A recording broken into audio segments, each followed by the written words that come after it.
أعوذ بالله من الشيطان الرجيم بسم الله الرحمن الرحيم ويستنبتونك أحقه قل إي وربي إنه لحق وما أنتم بمعجزين وَيَسْتَنبِئُونَكَ، یہ ایک اور شکوے کی بات کی جو اللہ تعالیٰ کو ان کافروں سے اپنی مخلوق سے ہے. وَيَسْتَنبِئُونَكَ، اور یہ لوگ کیا کرتے ہیں؟ خبر لیتے ہیں آپ سے. زبردست لفظ اللہ تعالیٰ نے استعمال کیا. یہ نہیں کہا کہ یسألونک، آپ سے سوال کرتے ہیں، بلکہ اللہ نے کہا کہ آپ سے آ کے خبریں لیتے ہیں. اردو میں ایک اور لفظ بھی استعمال ہوتا ہے، کیا کہتے ہیں؟ جو ہیں کھوج لگاتے ہیں، نہیں، ایک اور لفظ بھی ہے، کھوج لگاتے ہیں. یعنی وہ سیدھے طرح پوچھتے نہیں ہیں، بلکہ آ کے ایسے پوچھتے ہیں کہ اس میں مذاق کا کچھ پہلو نکلے. یستنبئونک، آپ سے آ کر کیا کرتے ہیں؟ کھوج لگانے کی کوشش کرتے ہیں، خبریں لیتے ہیں.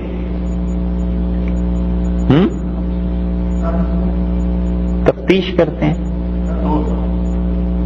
طنز تو ہے اس میں، ٹوہ لیتے ہیں، یہ بھی، لیکن وہ ایک اور خاص لفظ. یعنی کوئی گھومتا پھرے کسی کے گھر کے ارد گرد کے کوئی خبر ملے اور الزام ان پہ لگاؤں.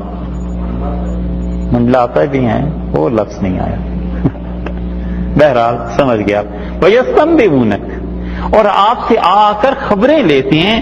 احق، کہتے ہیں کیا سچی بات ہے؟ وہ بات سچی ہے.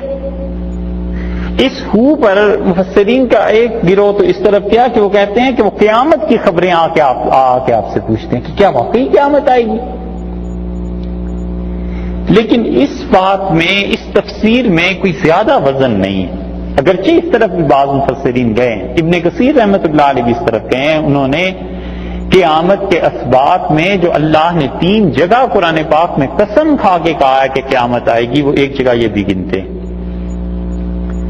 اور دوسرے مفسرین جو ہیں گروہ، وہ کہتے ہیں کہ اوپر سے ذکر آ رہا ہے عذاب کا، کہ بھئی تمہیں عذاب کی کیا جلدی پڑی ہے، کیا تم بچ جاؤ گے.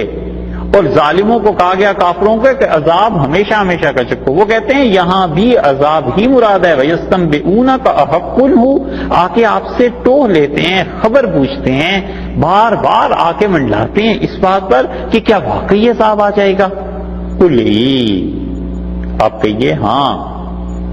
ای جو ہے یہ لفظ کسی چیز کا اثبات کرنا ہو، اس کو کہنا ہو کہ ہاں یہ ہو جائے گا، پازیٹیولی جواب دینا ہو، اور اس میں بھی تاکید پیدا کرنی ہو، زور پیدا کرنا ہو. تو اردو میں بولتے ہیں نا، ہاں ہاں بالکل سچ ہے جناب. قل ای وربی، کہ یہ ہاں ہاں اور میرے رب کی قسم، میرے پروردگار کی قسم، انہ لحق، یہ یقیناً سچی بات ہے.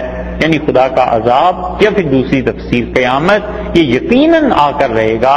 یہ جو حرکتیں تم کر رہے ہو، خدا کی گرفت تم پر آئے گی. وما انتم بمعجزین، اور تم کسی طرح بھی اللہ کو ہرا نہیں سکتے، تم کبھی بھی خدا کو تھکا نہیں سکتے. اللہ کی قدرت پوری ہے اور وہ عذاب تم پر آ کر رہے گا.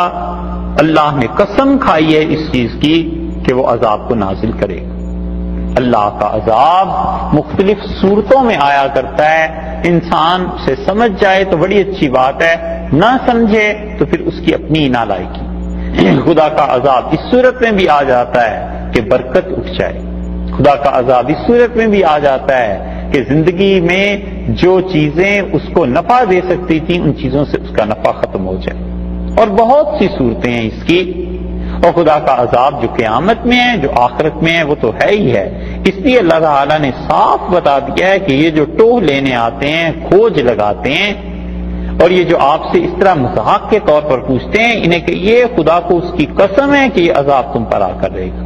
اور یہ عذاب آیا اہل مکہ پر بہت سی مثالیں ہیں اس کی، اور بڑا عذاب ان پر یہ آ گیا کہ قحط پڑ گیا۔